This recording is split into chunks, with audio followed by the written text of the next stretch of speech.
Gravação iniciada, presidente.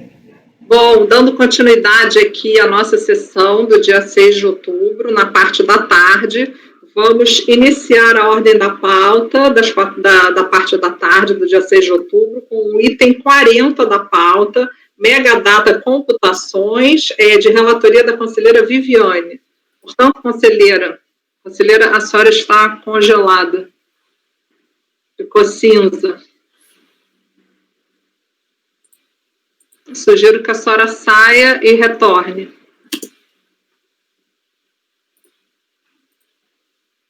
Conselheiro Tozelli, você pode me fazer o favor? Obrigada. Não sei se foi o senhor que fez ou se a própria doutora Viviane fez. Vamos aguardar, então, a relatora.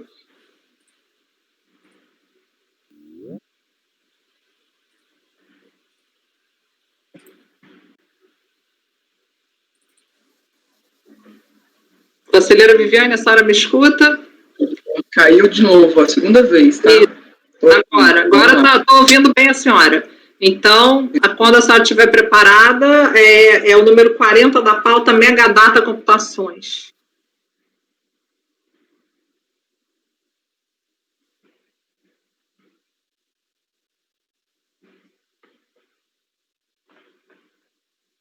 Só um minutinho para abrir o arquivo.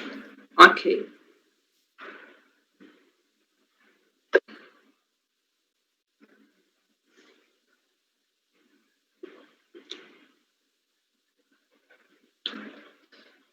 Vamos lá, esse aqui é um recurso do contribuinte, em face do acordo que negou o provimento do recurso, da questão da multa isolada, declaração de compensação considerada não declarada, não manteve a multa de ofício sobre o débito, sobre os créditos constantes de decompra considerada não declarada, está previsto no artigo 18 da 10833, com a redação da DEPLA 1151 de 2004 e 11196 de 2005. Então, auto de infração de respeito à legislação da multa isolada, com a alíquota de 75%,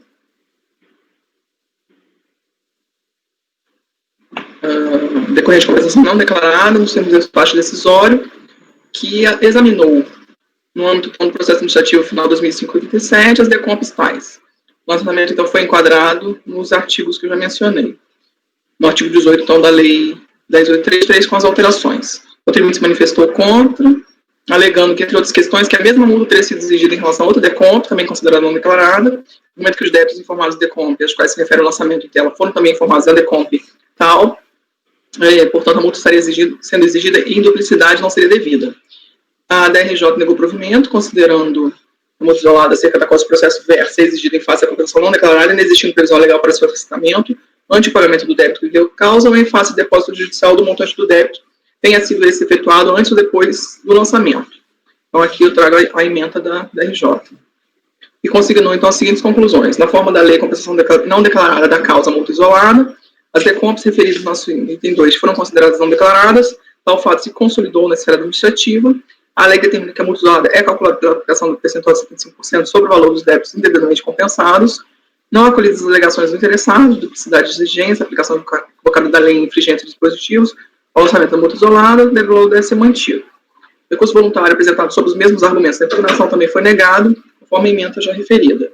Conformado, o contribuinte apresentou, então, recurso à Câmara Superior, lamentando-se em síntese na premissa de que os débitos indicados na decompra que se refere ao lançamento são os mesmos débitos indicados na decompra tal, final 962, já extintos por depósito judicial, convertidos em renda da União, quando apreciadas as decompra. E também nas teses de inaplicabilidade da multa, por força do artigo 97 e 113 do CTN, por alegada concomitância com multa de ofício. Argumenta ainda ter havido violação do princípio de proporcionalidade. Para o dissenso, então, ele apresentou paradigmas, destacando no seu recurso os itens, né? Na inaplicabilidade da multa isolada quando houver depósito de débito ainda não confessado, convertido em renda, paradigma tal, final 3354. 2. Inaplicabilidade da multa isolada por força do CTN, acorda os paradigmas que referem. Tem 3. Concomitância da multa isolada e multa de ofício, paradigma tal. Requer, ao final, o conhecimento do provimento do recurso para que sejam canceladas as multas isoladas por compensação não declarada. O despacho de admissibilidade elaborado pelo presidente da Câmara recorrida, após citar as duas primeiras emendas, considera que o acordo recorrido decidiu no sentido de que a legislação determina a aplicação da multa, bastando somente para sua configuração a existência de despacho, considerando a compensação não declarada, não fazendo nenhuma vinculação à exigência dos tributos. Por sua vez, o acordo paradigma tal, 3354, citado, entendeu que seria incabível a multa nos casos em que a empresa houvesse ingressado em programas de parcelamento ou promovido o pagamento. Estimada do segmento, a PGFN não apresentou contrarrazões, foram sorteados os autos a ser relatora, então, ter verificado que foram apresentados paradigmas para outras matérias abordadas no acordo recorrido, que não foram objeto de exame de admissibilidade pela Câmara recorrida. Considerando-se perigoso, então, o saneamento processual, propôs a conversão do julgamento em diligência, a resolução final 89, de agosto de 2019, para complementação da análise de admissibilidade do recurso especial, com retorno dos autos relator para o procedimento. Em despacho complementar, o presidente da Câmara recorrida negou o segmento do recurso especial, nas matérias apontadas, considerando a análise conjunta. O contribuinte foi cientificado do não segmento dessa parte do recurso e não apresentou agravo. O processo, então, retornou essa relatora para o prosseguimento do julgamento. Então, esse é o relatório, presidente. Passando ao voto, quanto ao conhecimento, né, a competência nessa turma é para apreciar as divergências jurisprudenciais entre turmas, entre decisões. O recurso especial do contribuinte foi admitido por despacho da Câmara competente, a admissibilidade não foi questionada pela parte contrária.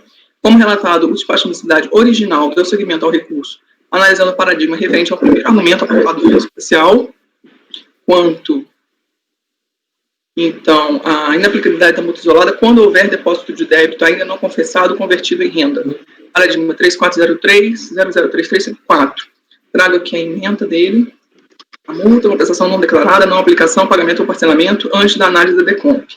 É inaplicável a multa por compensação considerada não declarada na forma do inciso segundo do parágrafo 12 do artigo 74 da norma 430, previsto no artigo 18, parágrafo 4 da lei 10.833, se anteriormente a análise inicial da DECOMP pelo fisco, a empresa, exatamente em relação aos débitos a serem compensados, ingressou em programa de parcelamento ou promoveu o pagamento. Verificado que haveria outros pontos dos recursos não analisados, para os quais foram apresentados outros paradigmas, determinou-se, então, em diligência, a complementação do despacho de admissibilidade. Ele negou o segmento das demais questões apontadas, conseguindo a seguinte análise conjunta. Aí tem 2, inaplicabilidade da multa isolada por força do CTM, e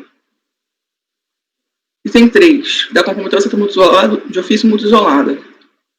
Os 2 temas indicados acima serão analisados conjuntamente, seja porque ambos tratam da inaplicabilidade da multa isolada, só mudando os motivos, seja porque têm em comum exatamente o mesmo motivo para a não configuração de divergência, arcabouços jurídicos distintos. Então, após a negativa de segmento aos demais paradigmas pelo despacho complementar, restou admitido apenas o paradigma acórdão 3403-003354, ao qual nos compete apreciar para fim de conhecer ou não o recurso especial. Então, o despacho de admissibilidade original consignou a verificação da divergência nos seguintes termos. O acordo recorrido decidiu no sentido que a legislação determinou a aplicação da multa, bastando somente a sua configuração. Para a sua configuração, a existência de despacho considerando a prestação não declarada, não fazendo nenhuma vinculação à existência dos tributos. Por sua vez, o acordo paradigma 3354, citado, entendeu que seria incabível a multa nos casos em que a empresa houvesse ingressado em programa de parcelamento ou promovido o pagamento.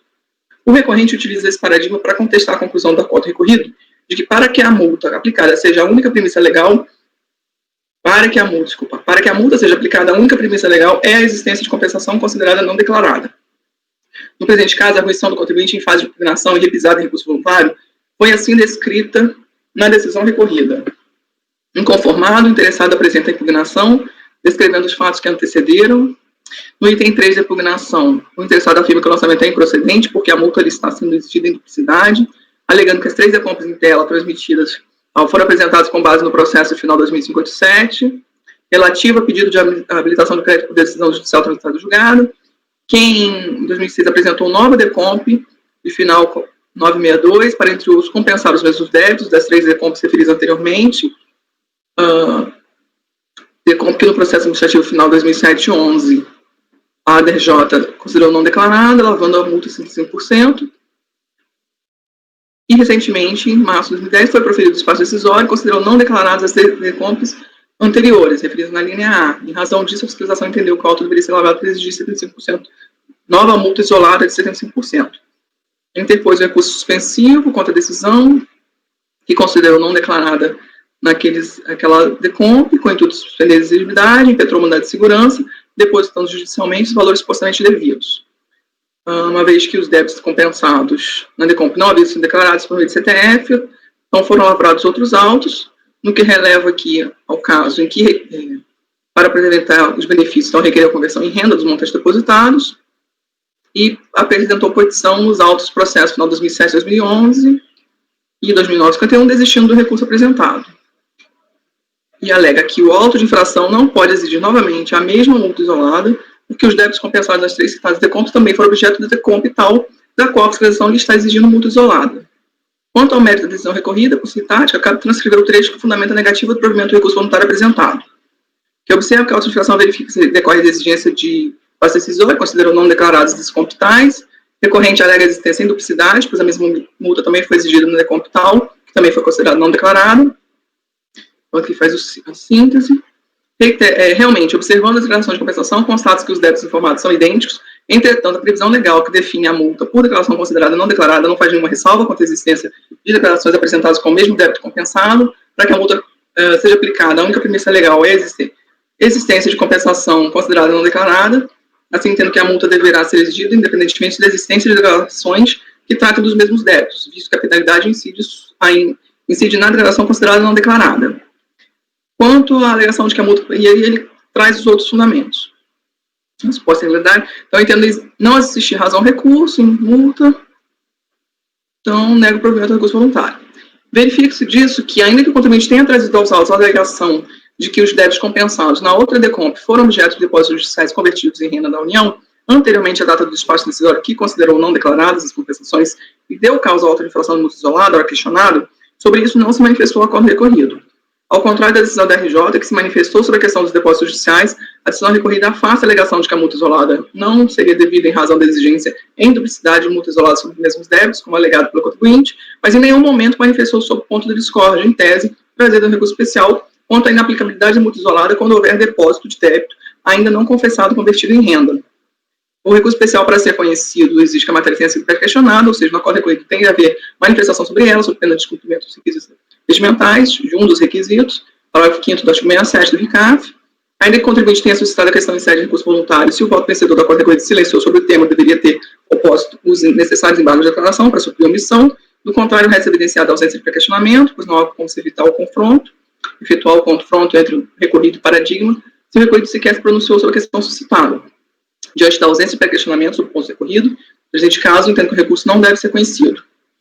E aí eu fui além da questão, caso nesse discórdia, mas existe um outro fundamento também. Para além disso, verifica-se que o acordo paradigma é admitido sumariamente. Na verdade, sequer apresenta similitude fática suficiente para demonstrar a divergência presidencial necessária ao conhecimento recursal. Consta do relatório do paradigma a seguinte descrição fática, aqui é só que os débitos de objeto de declaração de compensação foram objeto de parcelamento antes de ocorrer a análise do pedido de compensação, consciência tal, sendo ainda objeto de pagamento, havendo ambos caso perda de objeto. Então, aqui isso que foi trazido na impugnação e foi reforçado, reiterado no recurso voluntário, de acordo com o relatório do paradigma.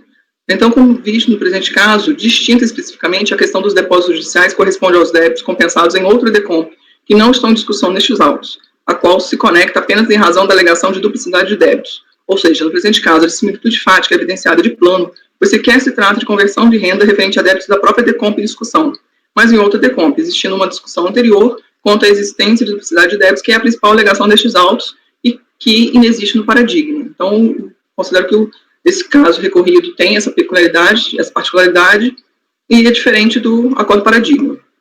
Nesse caso, não há como estabelecer um plano de comparabilidade entre as decisões, para perquirir de que forma o colegiado paradigmático apreciaria a questão posta nesses autos. Então, também, pela ausência de similitude fática, não se estabelece a divergência. Nesse sentido, o meu voto é por não conhecimento do recurso do contribuinte, presidente. Ok, conselheira Edeli.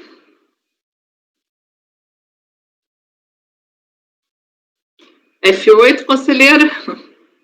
Sempre me impressiona a perspicácia da Viviane na construção do conhecimento, impressionante, concordo integralmente. E só tenho a acrescentar que tinha paradigma, né? Eu, na minha sanha de manter essa duplicidade de multa, já tive decisão da RJ reformada aqui em 2012, então paradigma ele tinha, né? Só que ele não conseguiu encontrar o acórdão certo. Não corre, relator. Ok. Hoje é o dia da RJ Rio de Janeiro, né? Conselheira Lívia. Só por curiosidade dele, já analisou isso? Mantém as duas multas no mérito? Já analisei, inclusive passou pela sua mão a análise, porque você não conheceu do recurso especial, mantive as duas multas. Ok, acompanho, Ana. Esse acompanho integralmente a relatora. Ok, conselheira Amélia, como vota? Acompanho a relatora também. Conselheiro Fernando? Presidente, acompanha a relatora e a título de curiosidade, uma das hipóteses para considerar não declarada é justamente assim, quando o contribuinte usa, já tem uma vez não homologado, alguma coisa, e tenta transmitir de novo o decompte, né? Mas só, acompanha a relatora, só a título de curiosidade. Ok, conselheiro Tozelli? Eu acompanho, presidente. Conselheiro Caio? Acompanho e cumprimento pelo tempo despendido com a parte do conhecimento. Conselheira eu, né, no caso. NCU, voto também com a relatora, negado conhecimento por unanimidade, doutora Viviane. Agora vamos passar para o número 41, de relatoria da conselheira Edeli, recorrente Fazenda Nacional, interessado é frigorífico Noroeste.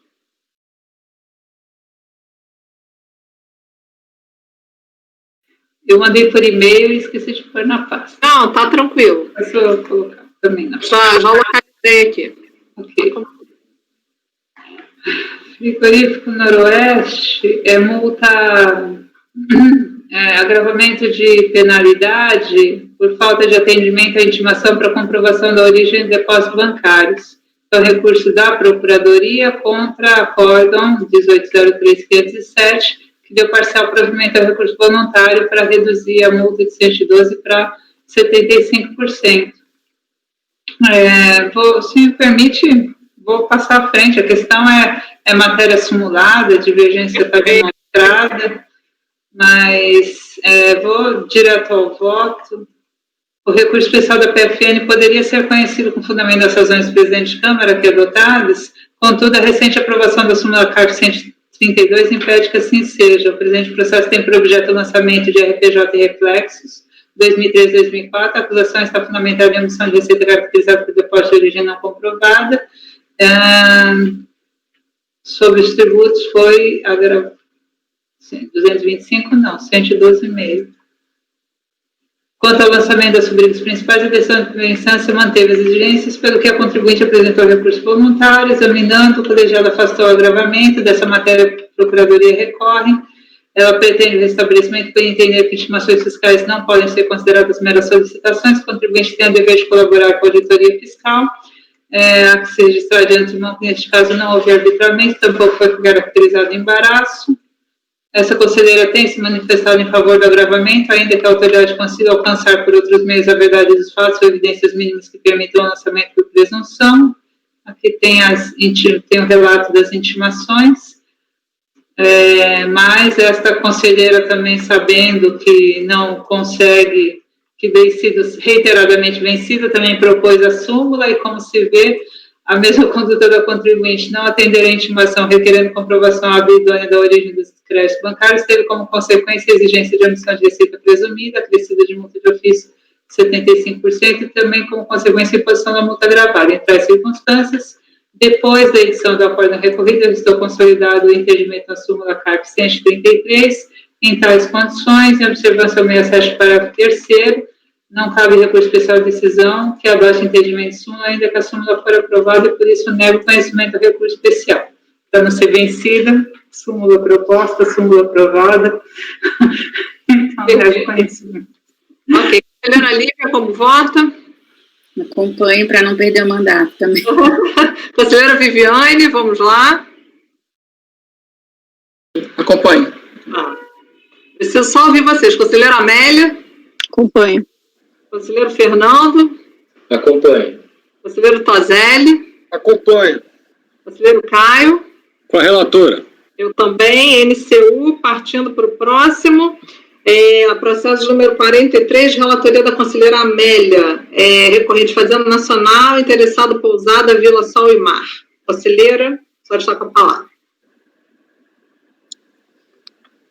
É um recurso da Fazenda, esse aqui talvez seja necessária resolução, como o Tozelli tinha proposto ontem, né?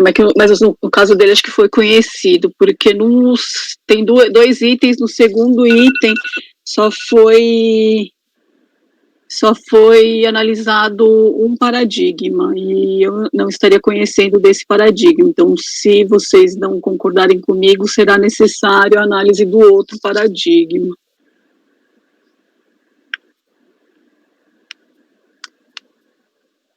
Então, o acórdão recorrido foi dado parcial provimento por maioria de votos para afastar a responsabilidade do sócio e diminuir a multa qualificada, né, para 75%.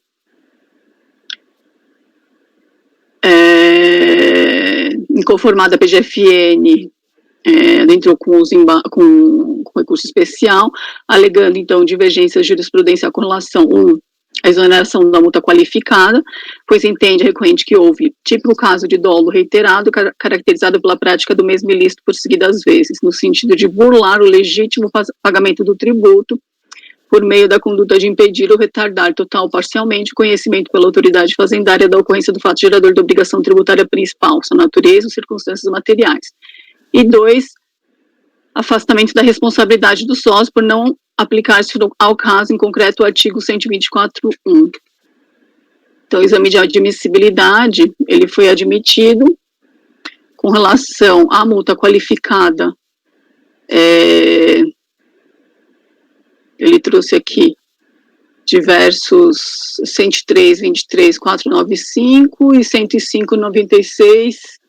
105.96.668. E com relação à responsabilidade solidária, 401.000.878.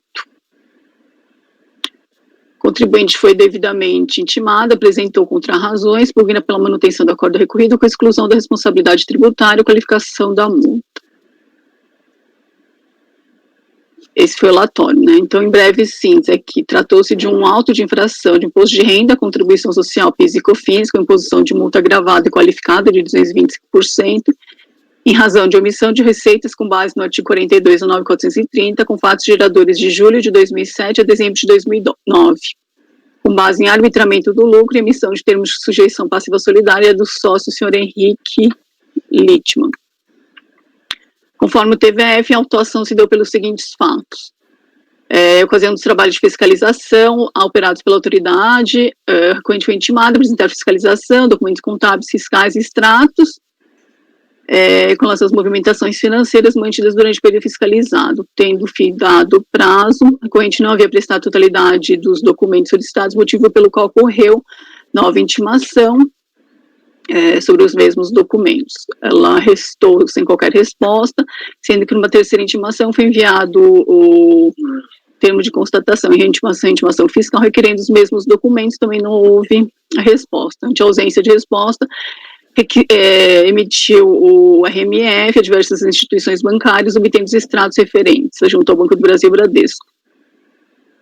De posse dessas informações, intimou o recorrente a comprovar a origem, não tendo apresentado qualquer informação, lavrou o auto, constituindo crédito.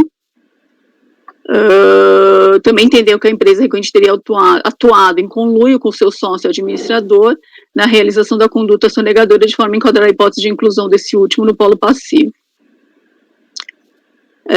Entendeu também que ela teria praticado conduta ilícita e foi lavrado de representação fiscal. A DRJ considerou a impugnação parcialmente procedente e afastou a multa agravada, mantendo a qualificação. E o acordo recorrido, por sua vez, afastou a multa qualificada e a responsabilidade tributária do sócio. O recorrente entende que a qualificação da multa não deveria ter sido afastada em razão da conduta praticada pelo contribuinte, que ao omitir quantias expressivas de suas receitas, com o único propósito de evitar o conhecimento dos fatos geradores pela receita, agiu de forma fraudulenta, justificando a qualificadora. Então, passando ao conhecimento. Não houve nenhuma objeção por parte da contribuinte com relação ao conhecimento em nenhuma das matérias.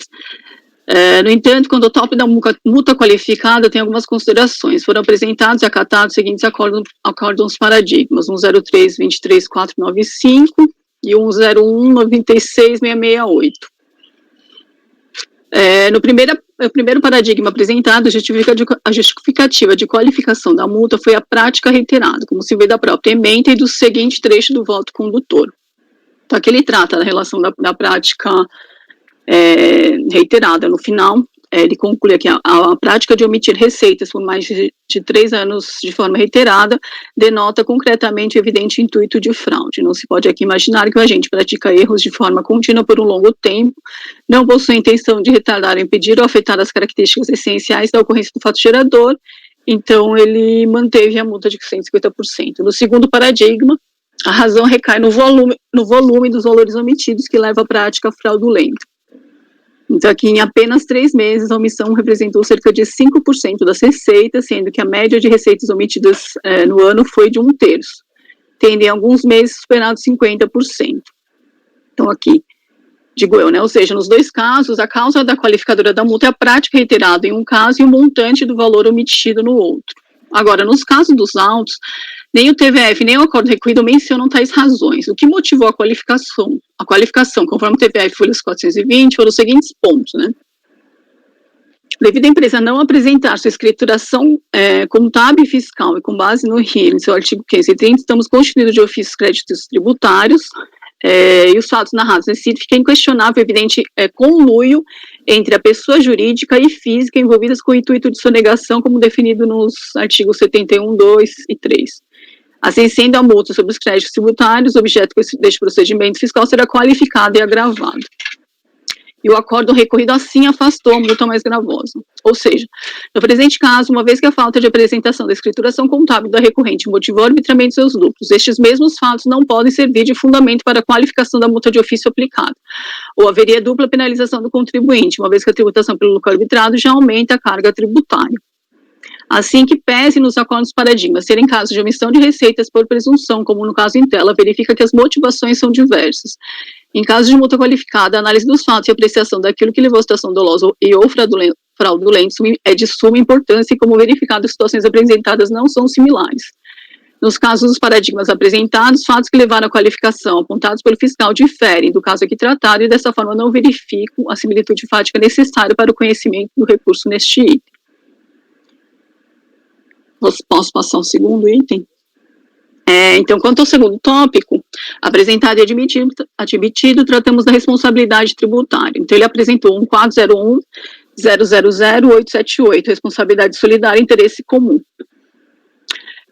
Nesse acordo, tratou-se de um arbitramento do lucro por não apresentação de livros e documentos fiscais e contábeis. No que tange a responsabilidade tributária, consta do TVF que, quanto à pessoa responsabilizada, os seguintes fatos. Então, aqui ele tratou aqui de uma outra acionista majoritária, essa Maria Cristina, casada com Edi Moreiro, qual qualificado como sócio administrador, responsável perante o fisco por 5 empresas. Isso aqui é do Acordo Paradigma, tá? Fica evidente que esposa e esposo, Maria Cristina, mais o advogado empresário, em conjunto são exploradores do ramo comercial de distribuição e comercialização de combustíveis e derivados, as empresas tais e tais e tais, né?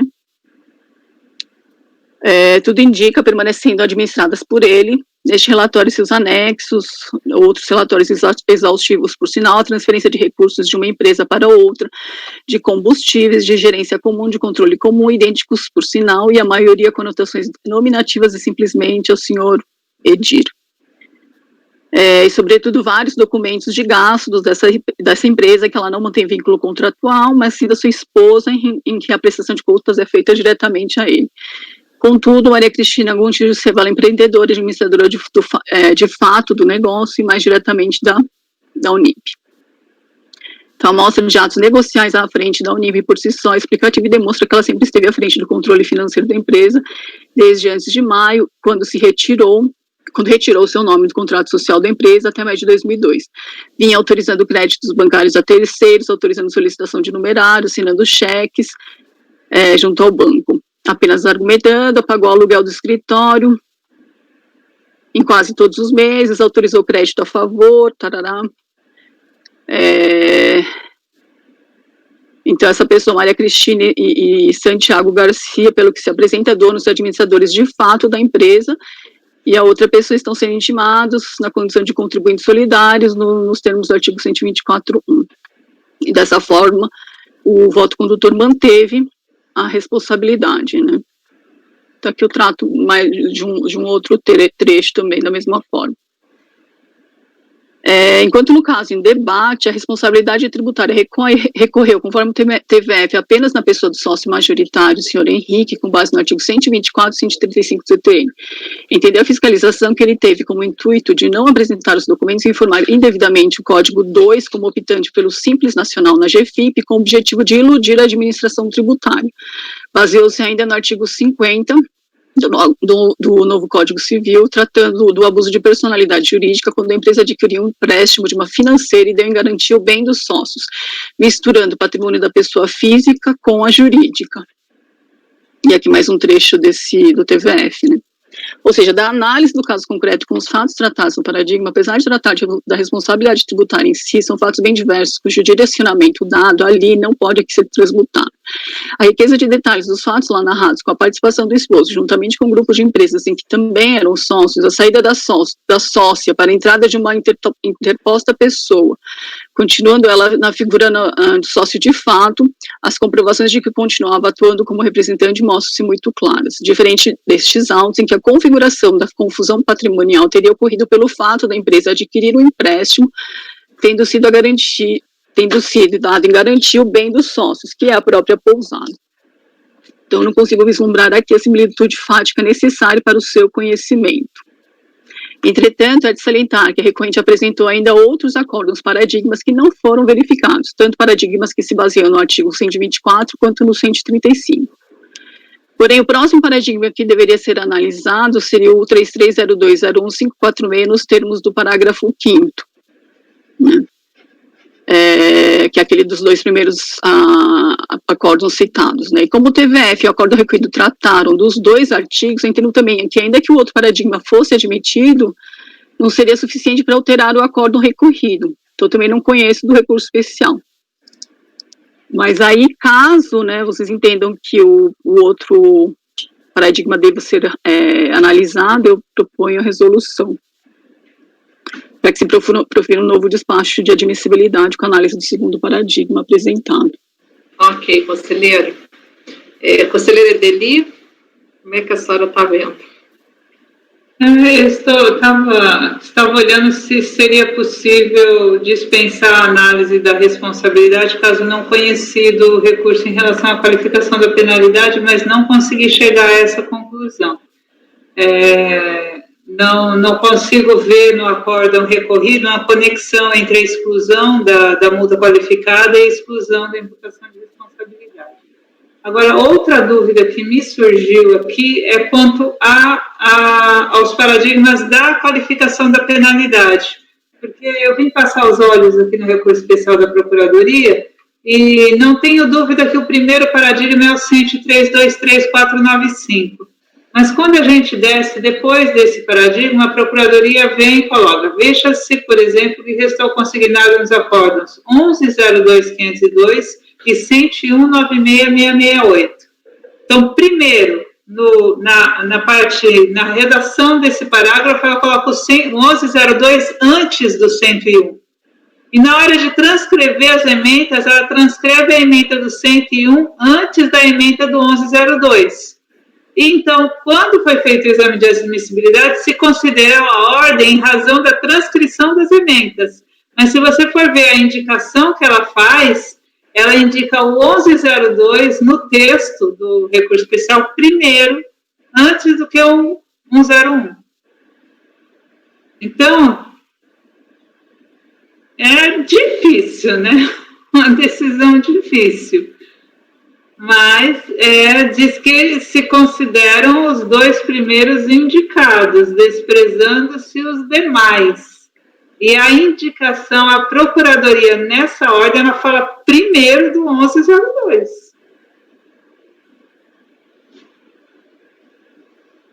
Então, eu acho que até na qualificação da penalidade a gente tem dificuldade quanto à admissibilidade.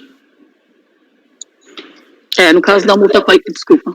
Pode falar, Amélia, pode falar. No caso da multa qualificada, eu fui no que o despacho analisou mesmo, mas se não há essa opção, né, teria que ser os dois primeiros mesmo, então talvez fosse o caso de voltar para analisar esses dois paradigmas, né. Que coisa, né? Eu nunca passei por um caso assim, não sei se alguém teve essa experiência. Se você não passou, meu filho, eu. Cortou muito aqui, eu não consegui entender a discussão. Qual que é a ordem dos paradigmas da Procuradoria no recurso especial? Se considerarmos a transcrição das emendas, a ordem é essa que foi considerada no recurso, no exame de admissibilidade. Os dois primeiros são 103.23495 e 101.96.68. Se considerarmos a ordem de indicação no texto do recurso, o paradigma 1102, que não foi analisado para multa qualificada, ele foi mencionado antes do 101.96.668. Ele indica 1102 e 101, e na hora de transcrever a emenda, transcreve a primeira emenda do 101 para depois a do 102, do 1102. Tosélio, vou pedir para você fechar seu microfone, que talvez seja essa. Obrigada. Conseguiu entender, conselheira Lívia? Escutou? Eu acho que o STJ decidiu ontem que numa nota promissória que tem o texto por extenso e o texto em número, vale o texto por extenso. Só para tentar o debate. Nesse caso aqui, né? Enfim. Talvez seja algo que a gente tenha que decidir aqui também em paralelo. Pode falar, conselheiro Caio. Olha, eu não sei, numa tentativa de simplificar, eu acho que exatamente todas essas problemáticas, tudo eu acho que já na minha visão, já aponta para uma necessidade de retorno. Tudo isso, entendeu? Tudo isso que a gente já está ponderando, todas essas questões, eu acho que, entende, continuar, a gente vai gastar o nosso tempo, a data vem, é claro, mas quando poderia ser feito... Concordo com o senhor. Quando poderia ser feito por um especialista. Concordo. Conselheira Deli. Está com F8. Exatamente o inverso. Eu concordo, mas é que na resolução a gente tem que determinar. Então, eu acho que a gente tem que fazer uma escolha hoje. Então, eu estou votando, já estou votando, concordando com a resolução, mas para analisar o 1102 também, eu acho que é estado primeiro que 101. Matéria e paradigma, né? Eu acho que tem que ser complementada a admissibilidade em relação à multa qualificada, e para analisar o 1102 e em relação à responsabilidade tributária, para analisar o 3302, e a responsabilidade tributária está questionada sob dois fundamentos, então é o 3302 no artigo 124 e o 1102 no artigo 135. Na verdade, tem que analisar matéria e os paradigmas correspondentes às matérias, né? Esse é o âmago do seu voto, né? Perfeito. Então, a senhora vota pela... Doutora Amélia, primeira pergunta, a senhora vota pela resolução? Como é que a senhora vota? Para poder a gente se posicionar aqui. Sim, no primeiro momento eu tinha entendido que a parte da multa qualificada... eu fui pelo despacho de admissibilidade, mas realmente, olhando o recurso especial, tem essa confusão mesmo. Então, já que vamos resolver o segundo, que já estava pendente a resolução, vamos dirimir a questão também colocando a questão da multa qualificada. Então, eu concordo que, sim, que tenha que ser apreciado o 1102 no caso da multa qualificada, e o próximo paradigma, no caso da responsabilidade tributária, que seria o 3302. Então, eu faria uma resolução para que houvesse a análise de admissibilidade nesses dois acordos. Perfeito. Doutora Lívia, a senhora pediu a palavra. Pois não. Doutora Lívia congelou. Doutora Lívia? Doutor Toselli? Melhor só... Posso ver. Amélia, só rever aí, você falou 2 paradigmas, mas são 3 que não foram analisados. Da responsabilidade tributária? Ou ouvi errado? Porque não, da responsabilidade tributária, ele apresentou o 1401 que foi analisado, certo? E aí tinha mais o 3302. Que 7 paradigmas. Não, mas aí tem mais uma matéria que é o 135, a responsabilidade pelo 135, que tem mais um paradigma lá embaixo. Então, é isso que eu fiquei na dúvida. 135. Porque o despacho de admissibilidade, ele só tratou de um mesmo, né?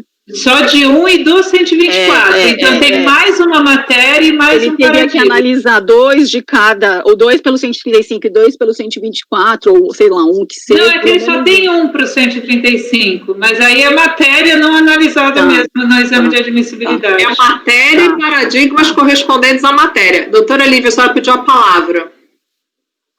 Eu caí nesse meio tempo, também perdi um pouquinho dessa discussão, mas eu só entendo, porque assim, analisando o do 124 eu conheceria, então assim, tem muitas afirmações aqui que acho que a gente não precisa, como vai ser resolução, acho que não precisa, acho que o mais simples possível tem matéria não tratada, não analisada, sem entrar no mérito de conheço, não conheço, enfim, para a gente entrar num acordo, porque senão eu teria que ir pelas conclusões, enfim, mas acho que não precisa, né?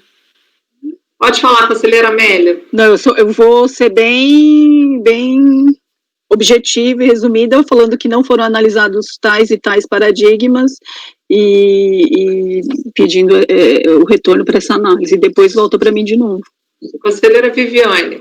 Só para contribuir, esse caso que julgou anteriormente, meu da Megadata, eu havia convertido em diligência exatamente nesse sentido, uma situação parecida, né, com falta de exame de questões ali e paradigmas. Se você quiser dar uma olhada, resolução final 89. Ok. Pode falar, doutora Lívia, vamos continuar votando. Acho que a nossa única decisão aqui da resolução é de que vale o que foi citado primeiro e não o que foi transcrito primeiro. Porque isso precisa para poder dizer que faltou análise desse paradigma, né? Só para contribuir também no debate. E os outros é simplesmente falar, tem 135 que não foi analisado nenhum paradigma, e quanto a 124 faltou a análise desse paradigma. A senhora já pode votar, então. Só para dizer que nesses termos aí eu estaria de acordo com o voto. Ok. Só vai acompanhar, então, a resolução. Ok. Conselheira Viviane, como vota? Acompanha a relatora pela resolução. Ok. Conselheiro Fernando, como vota? Com a relatora, presidente. Conselheiro Toselli, como vota? Acompanho, presidente. Conselheiro Caio, como vota? Com a relatora. Eu também com a relatora, então, por unanimidade de votos, o julgamento foi convertido em resolução para apreciação de paradigmas e matérias correspondentes. Fechado? Ok?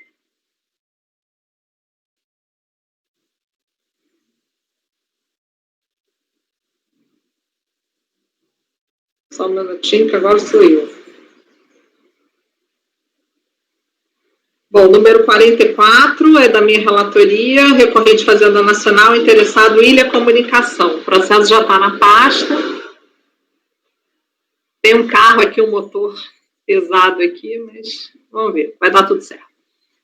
Vamos lá. Trata-se de recurso especial da Fazenda Nacional, interposto em face da decisão proferida pela primeira turma, da primeira Câmara, do SCAF, acórdão 1101-001029, sessão de 21 de junho de 2017, deu provimento parcial ao recurso voluntário.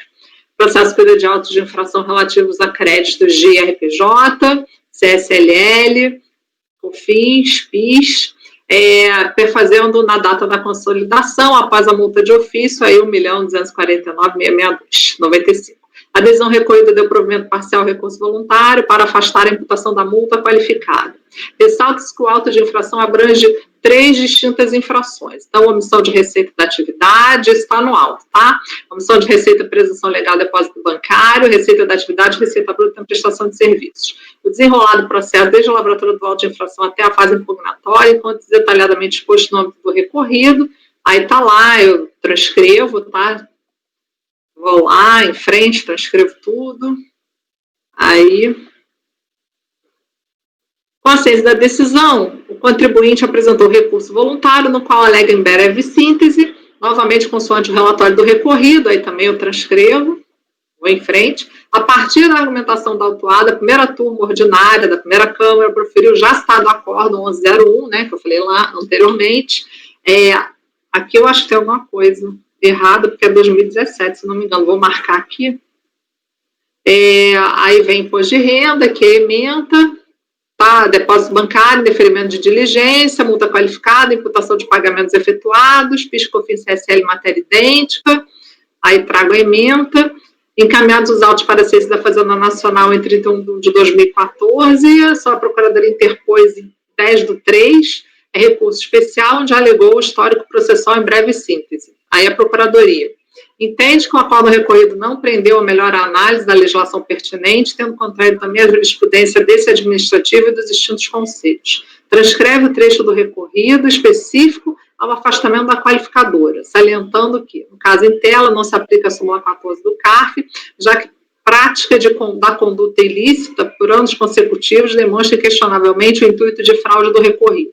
No caso, também não houve presunção legal de omissão de receitas por si só, mas aí é para enquadramento do caso na hipótese da súmula 25, mas a análise do contexto em que ocorreu a omissão, a sequência de declarações erradas no atendimento a intimações, conforme demonstrado no TVF. Indica como acordos divergentes, aí vem o 101, da lavra da primeira Câmara do então primeiro Conselho, o de 201.78336, oriundo da primeira Câmara do então segundo Conselho, citando o trecho do primeiro paradigma para defender que, diante de situações análogas, foram anotados posicionamentos diversos. Ressalta que, como a insurgência refere à qualificação da multa de ofício, desnecessária à identidade de tributos e de outras questões de fundo que não tem influência na decisão da tese jurídica. Alega que o caso dos autos, em tudo, se enluva aos paradigmas suscitados, demonstrando-se que está em perfeita adequada à situação da auditoria fiscal. É perfeitamente adequado. Os acordos, paradigmas acima evidenciados, foram claros, em casos análogos ao presente, em manter a multa de 150 por aplicação do 44.29430, uma vez constatado o evidente intuito de fraude ou a sonegação dolosa e hipótese igualmente de apresentação de declarações falsas ao fisco de forma reiterada. Nos presentes autos, segue a recorrente, as consequências para essa conduta ficaram devidamente estampadas no relatório fiscal, demonstrando o intuito doloso do contribuinte em retardar o conhecimento por parte da autoridade fazendária. Assim, argumenta que o auto de infração traz a conduta do contribuinte devidamente detalhada e clara para demonstrar as razões para a qualificação da multa e, portanto, observa-se a clara divergência jurisprudencial acerca da interpretação do 44.2 da 9.430. Diante do mesmo ilícito, qual seja a prestação reiterada de informações falsas ao fisco, os colegiados decidiram de forma contrária. O acordo recorrido afastou a multa qualificada, enquanto que os paradigmas decidiram pela sua manutenção. Tende assim evidenciada a divergência jurisprudencial a suscitar. Quanto ao mérito, cito o artigo 44 da 9.430/96, artigo 71, 72 e 73, e posicionamento doutrinário jurisprudencial para defender que o dispositivo tributário que estabelece a qualificadora capta pressuposto de fato que também se enquadra em norma penal. Entende que, no caso, restou cristalina a atividade ilícita do autuado a partir da conduta reiterada de prestar informações falsas ao fisco, o que revela evidente intuito fraudulento, mesmo se subsume no conceito de sonegação dolosa de forma a ensejar a incidência da multa qualificada. A não declarar suas receitas, informando de maneira consciente e reiterada valores zerados ou valores inferiores aos verdadeiros, o contribuinte praticou omissão dolosa, tendente a impedir o fisco de tomar conhecimento da ocorrência de fatos geradores, revelando assim sua intenção deliberada de se eximir do pagamento das contribuições devidas. Defende que não há como se acatar a tese de mero erro. Trata-se, sim, de ato consciente, direcionado a retardar conhecimento por parte da autoridade fiscal das circunstâncias materiais da obrigação tributária, o que caracteriza evidente intuito de fraude. Com efeito, vê-se que o intuito de fraude ou mesmo sonegação dolosa quando o autuado adota a prática de prestar ao fisco federal declarações inexatas. Assim, é muito claro que o contribuinte passou de forma consciente informações falsas ao fisco.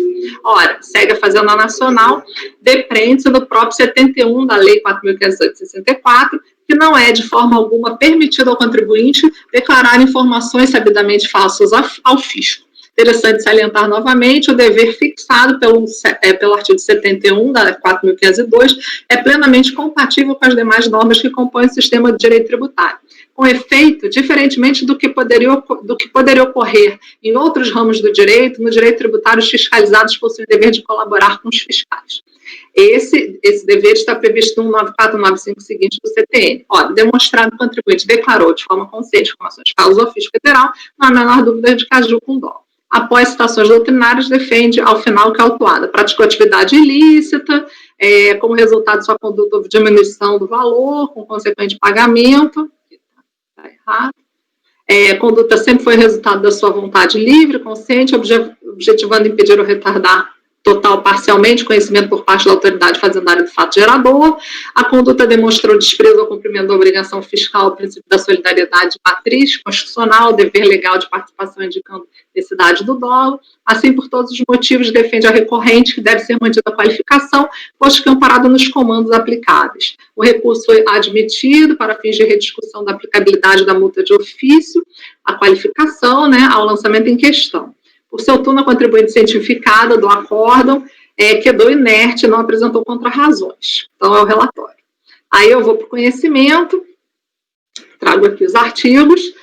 No caso sobre análise, na forma já anteriormente relatada, o processo foi enviado em 31 de 2014 à Fazenda Nacional, então está lá a ciência correta a tempestividade do pleito. Quanto à caracterização da divergência, inexistindo óbice por parte do contribuinte regularmente formalizado, ratifico as conclusões do despacho de admissibilidade, onde restaram perfeitamente caracterizados a existência de similitude fática em relação ao primeiro paradigma e posicionamento oposto daquele colegiado paradigmático em relação ao colegiado recorrido no que diz respeito à qualificação da multa.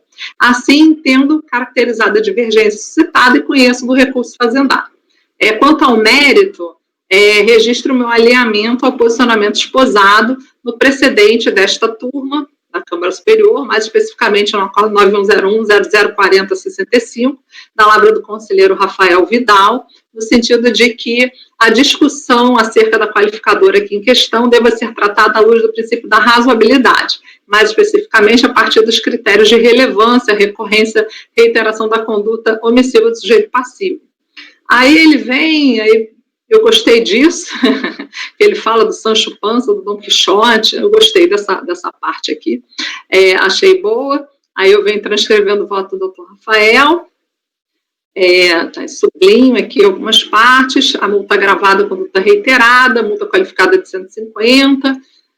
À luz de tal posicionamento, isso mais especificamente, o que se constata no caso sob análise é que, além do arbitramento do lucro, por não apresentação dos livros Diário e Razão, ou livro Caixa, infração para a qual não houve qualificação da multa, duas outras foram as imputações infracionais realizadas pela autoridade fiscal, ambas com a multa qualificada no patamar de 150%.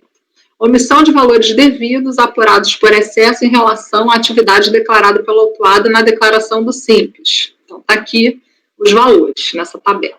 Omissão de receita por força da presunção disposta no 42, a partir da existência de créditos cuja origem não restou devidamente comprovada. Então, os créditos não justificados. Aqui. À luz do quanto exposto, eu analiso. Inicialmente, no que diz respeito à infração de omissão de receitas da atividade para além do declarado, item 1, supra, em linha com o concluído pelo recorrido, também entendo que do quadro reproduzido no item, não se constata a existência de evidências para a qualificação da multa à luz dos critérios de reiteração e relevância, uma vez que, em A, grande parte dos meses, 7 dos 18, a receita declarada coincidiu com a apurada, e, simultaneamente, B, nos demais meses, a diferença apurada não é suficientemente relevante, de forma a afastar a hipótese de erro na apuração. Assim, entendo correta a posição da qual do recorrido no que diz respeito à qualificadora da infração ao estabelecer. O faturamento omitido, demonstrado à folha 79, representou uma pequena parcela do faturamento mensal e o percentual de omissão oscilou consideravelmente nos meses fiscalizados, inclusive não se verificando em alguns deles, o que poderia ser justificado por erros nos controles internos. Dessa forma, a partir do exposto, voto por, à luz dos critérios de relevância e recorrência da omissão, manter o teor do recorrido quanto ao afastamento da qualificadora para a infração de receitas da atividade omitida. Infração 1, negando provimento ao recurso especial da Fazenda quanto à qualificação da multa aplicada àquela infração. Todavia, quanto aos depósitos bancários, aí eu divirjo do colegiado ACO. Trata-se de situação onde, além de se revelarem os depósitos não comprovados e montantes mensais sempre relevantes, e ainda, note-se, estarem presentes no curso de todo o período sob a apuração fiscal, em todos os períodos de apuração, se sequer houve apresentação de livro diário, razão ou livro caixa. Se diz que esse último indício, ainda que se reconheça como já devidamente utilizado para fins de arbitramento, milita contra a possibilidade da ocorrência de erro por parte do contribuinte, de tamanha monta por tantos períodos de apuração. E assim, B, a favor da intenção de impedir ou retardar o conhecimento do fato gerador da obrigação tributária vinculado ao recebimento de tais depósitos, aqui legalmente estabelecida por presunção de omissão de receitas e o estampo, que não restou afastada. Ou seja, nota-se que a evidência aqui reunida não se resume somente à falta de comprovação adequada aos depósitos, mas ainda sequer se tem prova mínima de que os montantes oriundos de tais depósitos tenham restado minimamente escriturados pela autuada, dada a não apresentação dos livros. Também, como indício adicional, no sentido contrário à existência de mero erro quanto à infração, nota-se quanto aos anos calendários anteriores, constatou-se o que se segue quanto à conduta do grupo econômico de 4 empresas ao qual pertencia a recorrente, mesmo diante da incontroversa manutenção de atividade no ano de 2006 e no primeiro período de 2007. No ano calendário de 2006, as 4 empresas acima declararam as suas DIPJ de 2007 ter tido receita igual a zero, assim como em suas DCTF referente ao primeiro e segundo semestre de 2006 não declararam qualquer débito. Quanto ao primeiro semestre de 2007, também confessaram em DCTF não ter débitos tributários, apesar de terem informado em DIPJ valores bem inferiores ao efetivamente apurados. Assim, não há como se cogitar de tratar no âmbito da infração 2 de parcela não escriturada por erro ou negligência diante do cenário fático em análise. Quanto à tese vencedora adotada pelo colegiado recorrido, no sentido da necessidade de comprovação de um mínimo de correspondência desses depósitos, aí, doutora Edeli, eu peço bem, faço notar que a própria contribuinte admite, nos presentes autos, que se trataram os depósitos não comprovados de valores originados de prestação de serviços por ela realizado, conforme alegações de folhas 1487 a 1494, quando da impugnação do auto de infração.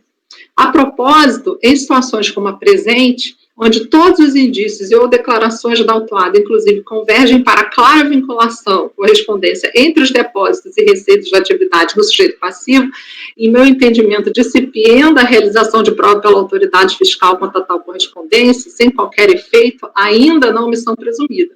Vale dizer que no próprio bojo do TVF, o auditor fiscal informa que a interessada foi excluída do Simples Nacional, que é mais um fator que eu tomo como base para essa situação. Ou seja, entendo assim que ausentes as condições para aplicação das súmulas CARF 14 e 25, conforme delineado pelo posicionamento do próprio acórdão ACOR, divergindo essa relatora somente quanto à necessidade de demonstração pela fiscalização da correspondência entre depósitos bancários e receitas omitidas, sempre que se possa depreender tal correspondência a partir de elementos constantes dos autos, tal como em caso. Então, aí eu transcrevo aqui, no presente caso, faturamento omitido, aí negrita aqui, ocorrência que pode autorizar a qualificação da penalidade, mas desde que evidenciado o mínimo de correspondência desses depósitos bancários com as receitas de atividade. Se a fiscalização não demonstra essas características, cabível é a súmula, aplicação da súmula 14 ou da súmula 25.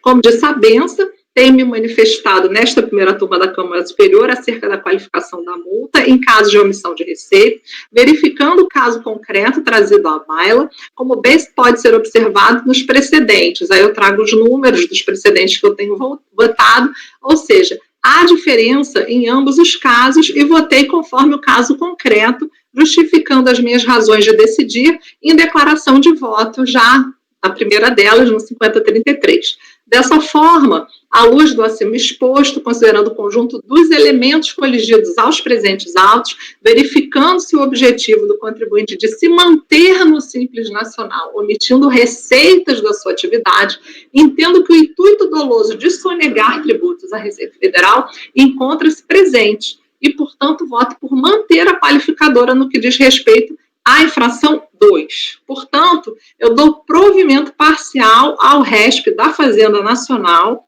para que seja restabelecida a multa qualificada de 150 na infração 2. Então, gente, conselheiros, esse é o meu voto. Conselheira Lívia levantou a mão. Pode falar. Mas era antes, é que eu queria discutir o conhecimento. Tá. Mas acho que, não sei se eu ponho para debate, acho que a Edeli vai fazer as mesmas observações que eu, talvez, sobre o conhecimento, né? Ou já coloco para debate? Bom, então vamos fazer o seguinte, a senhora quer falar sobre conhecimento? Então, Edeli, fala, pode falar. Pode falar, Edeli. Eu tive dúvida quanto ao conhecimento, mas considerando que tem duas fontes de omissão de receita, quando eu olho o despacho de admissibilidade, eu discordo dele completamente, do despacho de admissibilidade. Mas olhando os paradigmas, olhando o caso como há duas fontes duas origens de omissão de receita, e como não houve contrarrazões, então eu resolvi não criar objeção ao conhecimento. Mas isso aí é o meu critério, né? Ok, vocês querem votar o conhecimento primeiro, então, já que a doutora Lívia tem alguma consideração? Pode falar, doutora Lívia. Não, só para esclarecer a questão, o recorrido é o voto vencedor da doutora Edeli. Aí ele considera que a qualificação da multa não está baseada na reiteração e considera aquela posição que a doutora Edeli sempre coloca de que as receitas omitidas têm que ter alguma relação com as receitas da atividade para poderem ser consideradas como base para a qualificação da multa. Esse fundamento não está atacado pelos paradigmas. Os paradigmas não tratam de natureza das receitas omitidas para fim de qualificação da multa ou não. E os paradigmas estão baseados na reiteração ou no fato de ter sido praticado algum ilícito, no caso, interposta a pessoa, enfim. Aplicar o raciocínio dos paradigmas no caso, eu acho que não altera o raciocínio do recorrido por esse fundamento inatacado, que é a questão da natureza das receitas omitidas, delas fazer diferença para fim de qualificação da multa, e também porque, se você coloca um paradigma que fala de reiteração, sendo que o recorrido diz que não houve, a multa qualificada não está baseada na reiteração, isso é querer rediscutir fatos. A gente tem que partir da premissa de que a multa não está baseada na reiteração. Essa é a premissa do recorrido. Se você quer discutir essa premissa de fato, você está querendo recurso especial para rediscutir fatos. Então, acho que por esses dois motivos eu não consigo conhecer do recurso com base nos paradigmas. Compreendo a sua indagação e a sua colocação, só que essa questão da doutora Edelia é uma situação que é mais um argumento de mérito do que exatamente um fundamento para subir a matéria devolvida para a Câmara Superior, no meu entendimento. Então, eu deixei, é como se eu estivesse rebatendo a doutora Edeli, porque eu sei que ela pensa dessa forma em todos os casos, né? Ela faz essa correlação, então, eu não vejo essa questão como uma divergência, entendeu, doutora Lívia? Então, a minha questão com relação a isso é questão meritória, tá? Só para deixar claro a questão do fundamento inatacado. Doutora Edeli está preparada para votar ou podemos... Para mim, aqui o resultado acho que não vai alterar muito. Se for a ferro e fogo, sim, não conheço. Não conheço. Não houve questionamento em contra-razões, por isso eu votaria pelo conhecimento, né, com base no 101.96.908. Né, porque eu teria que extrair do 101.96.908 que essa prática reiterada, se esse conceito prática reiterada é algo que foi visto pelo colegiado nos autos, ou se isso era a acusação fiscal. Então, eu teria que descer a um nível analisar de uma forma bem aprofundada esse paradigma para negar conhecimento. Deixa eu ver se eu já fiz isso antes. Ele foi o único admitido, né? Os termos do exame de admissibilidade, ele parte da premissa de que são receitas escrituradas e de forma alguma disso se trata, né?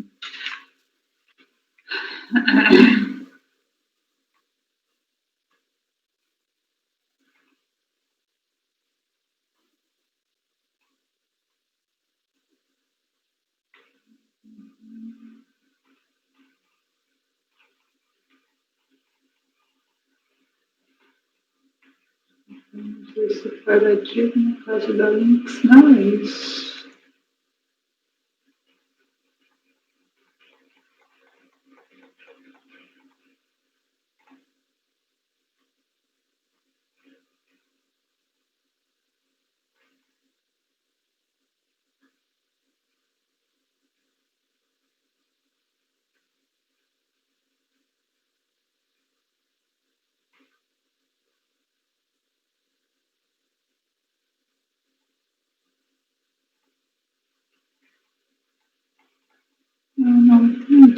Não tenho essa. Eu não analisei esse paradigma ainda, eu vou acompanhar a relatora no conhecimento. Tá, vamos votar conhecimento primeiro, né? Ok. Então, conselheira Lívia, como vota no conhecimento? Eu vou pedir de Vênia para divergir. Se eu aplicar o raciocínio do paradigma, eu não consigo alterar o recorrido integralmente. Então, eu não... Seja pela premissa da reiteração, seja... Ele até chega a falar de clientes, e não está provado que todas as receitas são de clientes. Ele não...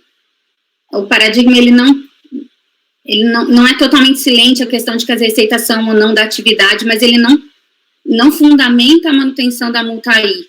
E sim, ele mesmo que não fossem de clientes, ele está falando muito mais de omissão do que da própria natureza da receita. Então, acho que ele não altera o recorrido. Eu vou pedir Vênia para abrir divergência no conhecimento. Ok. Doutora Viviane, como vota? Acompanho a relatora, conheço. Conselheira Amélia, como vota?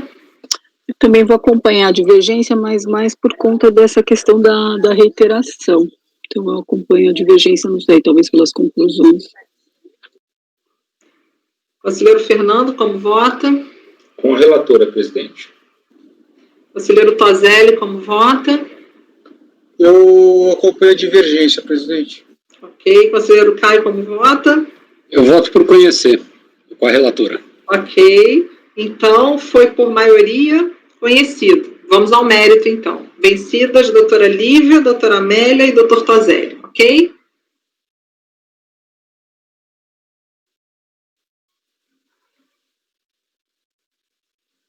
Mérito é só querendo saber se montaram um lote só de voto meu, né? Porque, cara, hoje foi da RJ Rio e Emeli Belo. Atrás do outro. Hoje foi assim. RJ Rio e Emeli Belo. Vamos ver. Vamos lá, só reitero meu voto. O processo tem problema acusatório sério, né? A reiteração, se vemos pelos fatos, né, talvez houvesse sim a possibilidade, e em relação ao reconhecimento, isso se dá de que seria receita da atividade da impugnação. Quer dizer, mantenho o meu entendimento de que o processo tem uma acusação precária, né, que não correlaciona depósitos com receitas auferidas na atividade, né, genérico, nem mesmo traz a reiteração, embora a reiteração estivesse evidenciada no processo, ela não é trazida como elemento de qualificação. Então, apesar de que, para mim, a qualificação em depósito bancário, a reiteração em depósito bancário também não justifica a qualificação. Então, eu acho que poderia, é um processo que parece que dava para chegar nessa realidade, não chegou, entendo que continua sendo aplicável aqui nos 14,25 para não qualificação. Mantenho meu voto. Ok. Conselheira Lívia, como vota? Tenho acompanhado a doutora Adelina nesse posicionamento com a divergência. Ok. Conselheira Viviane? Acompanho a relatora. Nesse sentido, eu voto nesses casos dessa forma, como colocado pela relatora, acompanho. Ok. Conselheira Amélia, como vota? Eu acompanho a divergência também, depósito judicial. Ok. Conselheiro Fernando, como vota? Presidente, eu também não acato essa tese da reiteração para depósito bancário e para nenhuma presunção legal, na verdade, assim. Só pelo mero pelo fato de haver reiteração, eu continuo ainda com uma presunção de receita omitida, né? Isso não altera, a não ser que eu tenha vinculação. Por exemplo, às vezes você pega o extrato bancário e vê que é recebimento de cartão de crédito. Fica claro que é a atividade operacional do contribuinte. Fora isso, eu continuo entendendo se tratar de mera presunção. Então, eu voto com a divergência também. Ok, conselheiro Toselli, como vota? Eu, nesse ponto, eu já acho que a omissão, independentemente se da atividade ou por presunção, por si só, gera um não pagamento, e o não pagamento é a multa de 75. Então, eu acompanho a divergência pelas conclusões. Ok. Conselheiro Caio, como vota? A posição conhecida, em breve vou relatar algo idêntico, com a divergência pelas mesmas conclusões do Toselli, acredito. Ok, pelas conclusões. Então, vamos lá. No mérito, foi por unanimidade dar provimento, né? Peraí, o recurso foi negar provimento ao recurso da PGFN, vencida eu, Viviane, e só, né, Viviane? Nós duas, não é isso? Então, vencidos André e Viviane. Doutora Edelia, já que a senhora foi relatora, tá? Então, voto vencedor, doutora Edelia. Agora vamos passar para o... E Caio Toselli, conclusões, né? Só um minutinho, doutora Lívia, vamos lá. Conhecido por... Peraí, deixa eu só proclamar, aí depois vocês vêm. Fala antes de eu proclamar. Quem é que está querendo falar? Fernando, vai, fala. Mas a senhora e a Viviane votaram por dar provimento parcial, né? Ou por negar provimento, né? Parcialmente. Ou não? Aqui. Vocês votaram por dar provimento parcial, porque a primeira infração... Dar provimento parcial, porque a primeira infração a gente negou, exatamente. Dar provimento parcial. Então, a primeira, né? A primeira foi unânime. E a segunda foi negar provimento por maioria, né? Viviane, você tem que ver. Você concorda? Como é que... A primeira infração eu derrubei. Fala, Edelia. É uma matéria só, multa qualificada que subiu. Acho que pode ser provimento parcial. São duas infrações, mas uma matéria só. Numa infração eu derrubei. Na outra infração eu mantive. Tá, Viviane? Só porque eu não sei se você vai manter as duas. Eu acompanhei a relatora, integralmente. Tá bom. Então tá. Então vamos lá. Peraí. Quem é que quer falar aí? Eu vi a Lívia levantar a mão. Toselli e Lívia. Lívia pediu para falar? A Lívia pediu antes. Pode falar, Lívia. Não, era só sugestão, negar provimento por maioria, vencida André e Viviane, que davam provimento parcial. Deixa eu só falar do conhecimento, vou proclamar tudo. Deixa eu só... Pode falar, Toselli. Vamos rápido, vamos lá. Pode falar, Toselli. Pode falar. Não, presidente, era só para falar o que a Lívia falou, acrescentando que eu e o Caio votamos pelas conclusões. Eu vou proclamar e vocês veem se for bom, tá? E aí eu bato o martelo, tá? Então vamos lá. Conhecido por maioria, vencidos. Lívia, Amélia, Toselli, certo? Perfeito? Quanto ao mérito, foi, por maioria, negar provimento. Vencidos, André e Viviane, que davam um provimento parcial. É isso? Voto vencedor, doutora Edelia. Tá? Beleza? Então vamos em frente. Caio Toselli, conclusões. Sim. Caio Toselli, conclusões da divergência. É isso? Que negavam provimento, quer dizer, por outros motivos, né? Por outros fundamentos.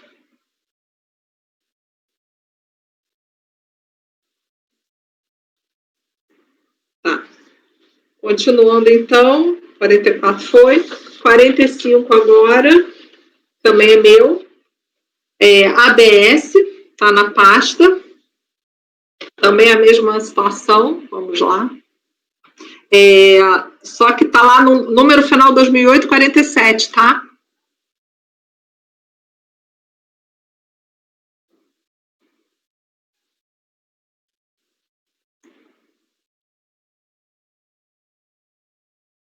Antes de eu começar, Fabimar, pode parar a gravação. Oi, presidente.